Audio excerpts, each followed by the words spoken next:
గతంతో పోలిస్తే ఈ మధ్య డబ్బింగ్ సినిమాల హవా కాస్త తగ్గింది. చాన్నాళ్ల తరువాత కూలీతో మళ్లీ అనువాద సినిమాలకు ఊపొచ్చేలా కనిపిస్తోంది. రజనీకాంత్ హీరోగా లోకేష్ కనకరాజ్ తెరకెక్కిస్తున్న ఈ చిత్రంపై మామూలు హైప్ లేదు. పైగా లోకేష్ గత సినిమాలు ఖైదీ, విక్రమ్, లియో తెలుగులోనూ హిట్ అవ్వడంతో బిజినెస్ పరంగానూ కొత్త రికార్డ్స్ కు తెరతీస్తున్నాడు కూలీ. జైలర్ తో రజనీ కూడా ఫామ్ లోకొచ్చారు. 2023లో విడుదలైన ఈ చిత్రం 12 కోట్ల బిజినెస్ చేస్తే 48 కోట్ల వరకు షేర్ వసూలు చేసింది.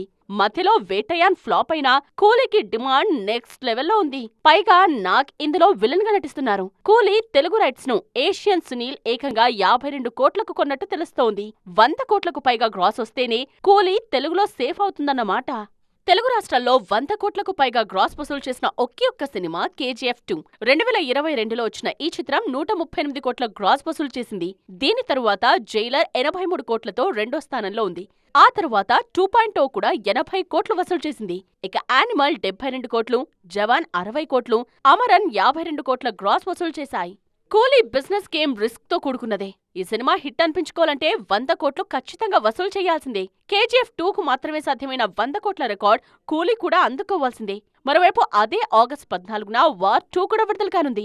ఎన్టీఆర్ ఉన్నారు కాబట్టి తెలుగులో కూలీకి వార్ 2తో గట్టి పోటీ తప్పకపోవచ్చు. మొత్తానికి రిస్కీ గేమ్ ఆడుతున్నాడు కూలీ.